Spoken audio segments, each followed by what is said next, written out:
And just mark it, just like that. And then what I'm gonna do is I'm gonna take my tin snips and I'm gonna go around the outside.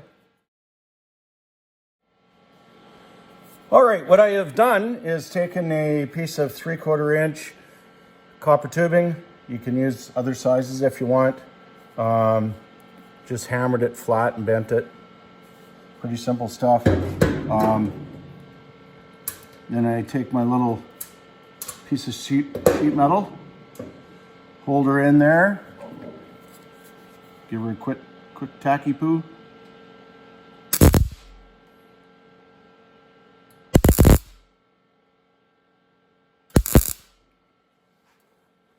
And finish welding her up.